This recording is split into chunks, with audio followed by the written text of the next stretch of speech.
జగన్మోహన్ రెడ్డి గారు తిరుపతి వెళ్తారా? అసలు ఎందుకు వెళ్తున్నారు? ఈ సమయంలోనే ఎందుకు వెళ్తూ ఉన్నారు? మరి డిక్లరేషన్ ఫామ్ పైన సైన్ పెడతారా? పెట్టరా? అనే విషయాలైతే తెలుసుకుందాం. దీని గురించి అయితే మాట్లాడేందుకు ప్రస్తుతం మనతో పాటు సీనియర్ పొలిటికల్ అనలిస్ట్ శ్రీలీల గారు ఉన్నారు. నమస్తే అండి. నమస్తే అండి.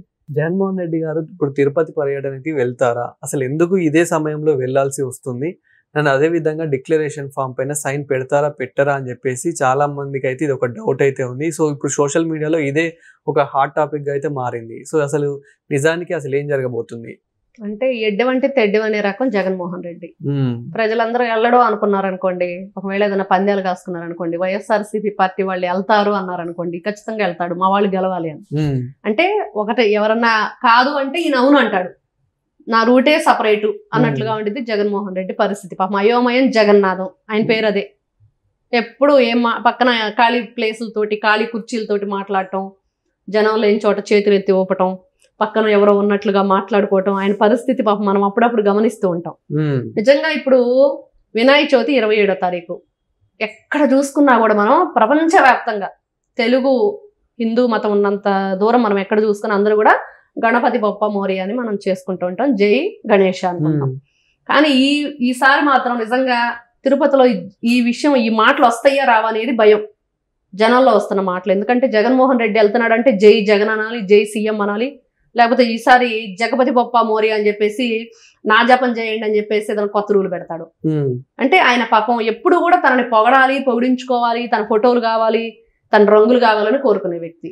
ఇక్కడ అసలు నిజంగా తిరుపతి వెళ్ళాలి అంటే, ఒకవేళ తిరుమల వరకు పర్యటన చేసి పైన కొండ మీదకి వెళ్ళాలంటే డిక్లరేషన్ లెటర్లు ఇవ్వాలి. ఆ లెటర్ ఇవ్వాలంటే ఏం చేయాలి? ఫస్ట్ ఆ లెటర్ ఇచ్చేది ఏంటి? నేను అన్యమతస్తుడిని అయినా కూడా నాకు భగవంతుని పట్ల భక్తితో నేను ఇక్కడికి వచ్చాను అని. మరి ఆ భక్తి నిజంగా జగన్మోహన్ రెడ్డికి ఉందా? అతను అసెంబ్లీలో ఏ విధంగా దొంగ సంతకాలు చేసి 11 మంది ఎమ్మెల్యేలు 11 నిమిషాలు 11 సెకండ్ల నుండి పారిపోయారో చూసాం.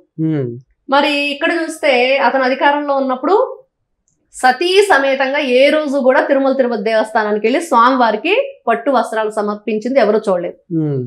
మరి అట్లాంటి వ్యక్తి ఈ రోజున వెళ్ళి అప్పుడెప్పుడు కూడా ఆయన డిక్లరేషన్ లెటర్ మీద సంతకం చేయలేదు.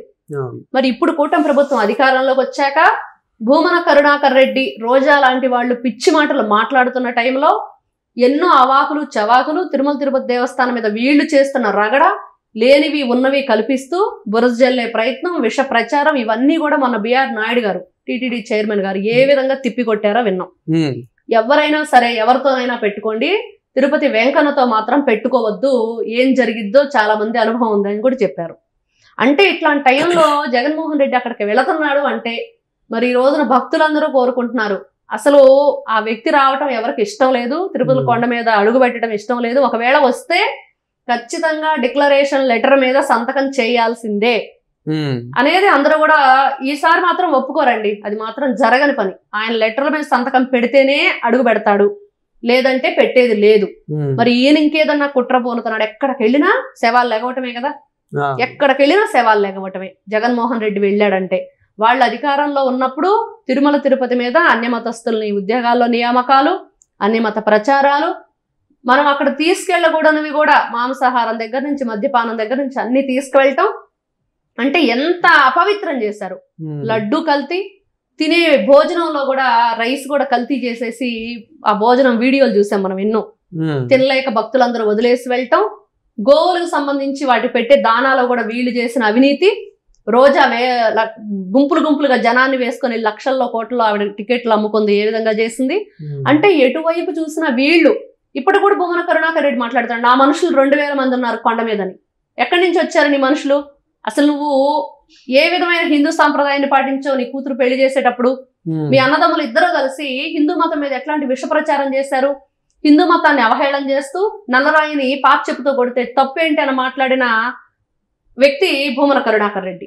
మరి ఆయన అన్న మరి హిందూ దేవతల పట్ల నీచమైన భావజాలంతో అతను ఒక బుక్ని రచిస్తే ప్రపంచమే దాన్ని బ్యాన్ చేసింది.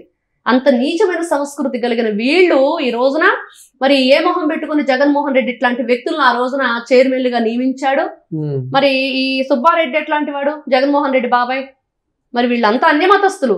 ఇట్లాంటి వ్యక్తులను ఆ రోజున అంత మంచి పదవిలో కూర్చోబెట్టి భ్రష్టు పట్టించాలని చెప్పి చూశారు. హిందువుల యొక్క మనోభావాలను దెబ్బతీసే విధంగా ఇక్కడ నెయ్యి కల్తీ చేశారు, తిరుమల ప్రసాదం కల్తీ అయిందంటే ఇక్కడ జంతువుల కొవ్వు కలిసిందని రకరకాలుగా మనకు ఆ రోజు వింటూ వచ్చాం. దాని మీద చాలా రీసెర్చ్ జరిగింది, అవన్నీ కూడా బయటకు వచ్చాయి. అంటే ఒక పురోహితుడు, ఆ పౌరహిత్యం చేసేవాళ్ళు చాలా పవిత్రంగా ఉండి ఎక్కడా కూడా మద్యపానం కానీ మాంసాహారం కానీ తీసుకోకుండా ఉంటే ఆ నాలుక అనేది మందం లేకుండా చక్కగా ఉచ్చారణ బాగుంటుంది, స్పష్టంగా మంత్రాలు పలకగలుగుతారు. అప్పుడు ఆ ఉచ్చారణకు ఒక శక్తి, ఆ స్థలానికి ఒక పవిత్రమైన ఒక పాజిటివ్ ఎనర్జీ రావడానికి మన సంస్కృతి సాంప్రదాయాలన్నీ కూడా చెప్తున్నాయి, మన పురాణాలన్నీ కూడా అవే చెప్తున్నాయి. కానీ ఇట్లాంటివన్నీ తీసుకోవటం వల్ల వాళ్ళ నాలుక మందగించడమే కాకుండా ఉచ్చారణ రాదు, ఆ పఠించే మంత్రం యొక్క పఠనం యొక్క గొప్పతనం ఉండదు, దానికి పవర్ ఉండదు. అంటే ఇంత ఉందో దాని వెనక వీళ్ళు చేసిన కుట్ర వెనక. అంటే ఇంత నీచంగా దిగజారిపోయి అక్కడ హిందువుల యొక్క మనోభావాలనే కాకుండా కలియుగ ప్రత్యక్ష దైవం వెంకటేశ్వరుడిని ఎంతో గొప్పగా చెప్పుకుంటూ ప్రపంచవ్యాప్తంగా కూడా భక్తులు ఉన్నారు స్వామివారికి. అట్లాంటి పవిత్రమైన స్థలాన్ని మీరు వీళ్ళ తండ్రితో వచ్చిన గుణం అనమాట. జగన్మోహన్ రెడ్డికి ఇప్పుడు ఈ రోజున కొత్తగా జగన్మోహన్ రెడ్డి చేసింది కాదు, గతంలో రాజశేఖర రెడ్డికి కూడా ఉంది. ఆయన కూడా 7 కొండల వాడికి 7 కొండలు అవసరం లేదు, 2-3 కొండలు చాలు, మిగతావి ఏదో చర్చి కట్టాలి అది కట్టాలని చెప్పేసి చాలా వెర్రివేషాలు వేశాడు. తర్వాత ఏం జరిగిందో కూడా ప్రజలందరూ చూశారు. ప్రజలందరూ ఈ రోజు కూడా చెప్పుకుంటున్నారు వెంకటేశ్వర స్వామి పవర్ ఏంటంటే, మరి నారా చంద్రబాబు నాయుడు గారు ఆయనకున్న భక్తికి మరి అంత పెద్ద బాంబ్ బ్లాస్టింగ్ జరిగినా కూడా చిరంజీవిగా తిరిగి వచ్చాడు. మనం చూసాం స్వామివారి పాదాల దగ్గరే కదా ఆ రోజున కారు పేలిపోయింది.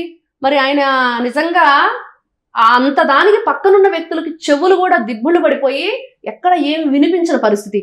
కానీ ఈయన మాత్రం నార్మల్ గా వచ్చారు, చిన్న చిన్న గాయాలతోటి. ఎక్కడైనా కనీ విని ఎరుగుంటాం మనం. అంటే భగవంతుని ఆశీస్సులు ఎలా ఉంటాయి, నిజాయితీగా మనం భగవంతుని పట్ల ప్రేమతో ఉంటే భగవంతుడు ఏ విధంగా రక్షిస్తాడనేది చూసాం. మరి తిరుమల యొక్క హిందూ తత్వాన్ని కానివ్వండి, ఆ పవిత్రతను కానివ్వండి, ఆ కొండల యొక్క విషయాన్ని కానివ్వండి చేసిన రాజశేఖర రెడ్డి గారు ఏమైపోయారు మనం చూసాం. మరి ఇట్లాంటివన్నీ కూడా గుణపాఠాలు, ఇవన్నీ విన్నప్పుడు కొన్ని లెసన్స్, మనం పవిత్రంగా ఉంటే ఎలా రక్షిస్తాడు, ఆ కొండను అపవిత్రం చేయాలంటే ఏం చేస్తారంటే జగన్మోహన్ రెడ్డికి 11కు పరిమితం చేసి పక్కన పడేశారు ప్రజలు. కాబట్టి భగవంతుని పట్ల నీకు ప్రేమ ఉంటే నువ్వు రాజకీయం చేయాలనో, రగడ చేయాలనో, రాక్షసంగా ప్రవర్తించాలనో రావాలంటే మాత్రం రావద్దని భక్తులు ప్రజలు అందరూ కోరుకుంటున్నారు. జగన్మోహన్ రెడ్డి ఇకనైనా సరే తన రాక్షసానందం కోసం, తన కళ్ళల్లో జనాలు చచ్చిపోతుంటే జగన్మోహన్ రెడ్డికి ఆనందం, ఇట్లాంటివన్నీ కూడా కొంచెం మానేసి, ఆ రాక్షసానందం అంతా మానేసి, అట్లాంటి పిచ్చానందం అంతా మానేసి, ఎవరో చనిపోతే నేను ఆనందం చూడాలి. చూసాం మనం ఎన్నోసార్లు. పెళ్లిళ్ళకి వెళ్ళేమో ఏడుపు మొహం పెట్టుకుంటాడు, చావుల దగ్గరికి వెళ్ళేమో నవ్వుతూ ఉంటాడు శవాన్ని చూస్తూ. కన్న తండ్రి చనిపోయినప్పుడు కూడా అంతే, శవాల మీద రాజకీయం చేశాడు. ఇట్లాంటి వ్యక్తుల్ని బాబాయిని ఏ విధంగా గొడ్డలతో నరికేశారో చూసాం. మరి ఇట్లాంటి వ్యక్తులు హిందువుల పట్ల, సాంప్రదాయం పట్ల, భగవంతుడు ఇక్కడంటే సంఘనీతి, పాపభీతి, దైవ ప్రీతి అని ఉంటాయి. సంఘంలో ఒక నీతి ఉండాలి, దైవం పట్ల ప్రీతి ఉండాలి, పాపం భీతి అంటే ఒక తప్పు చేయకూడదు అనేది, పాపం తగులుతుంది అని అంటారు. ఇలాంటివన్నీ లేని వ్యక్తి జగన్మోహన్ రెడ్డి. మరి ఇతని గురించి చెప్పుకోవాలంటే ఇతను తిరుపతి వెళ్ళటం, డిక్లరేషన్ లెటర్ మీద సంతకాలు చేయటం, ఎక్కడ కూడా ఎటువంటి ఇబ్బంది లేకుండా ప్రజలకి ఇబ్బంది కలిగించేవాడు నాయకుడు కాదు, వాళ్ళని ఇబ్బంది పెట్టకుండా చూసుకునేవాడు నాయకుడు. మరి జగన్మోహన్ రెడ్డి ఇంతవరకు చూస్తున్నాం మనం, అధికారంలో ఉన్నప్పుడు కాదు, ఈ రోజున అధికారం కోల్పోయాక ఎప్పుడైనా సరే అధికారంలో ఉన్నప్పుడేం పరదాలు కట్టుకొని తిరిగాడు. ఈ రోజు నేను ప్రజల్లోకి వస్తాను, నా మనుషులు, నేను ప్రజల మనిషిని అన్నట్లుగా బిహేవ్ చేస్తున్నాడు. ఆయన వింత పోకడ, ఆ విరుద్ధ భావం, ఇవన్నీ కూడా జగన్మోహన్ రెడ్డికి మంచిది కాదు. ఇకనైనా మీరు సక్రమంగా ఉంటే బాగుండిద్దని ప్రజలందరూ కూడా కోరుకుంటున్నారు. ఇట్లాంటివన్నీ మానేయమంటున్నారు. థాంక్యూ. నమస్తే.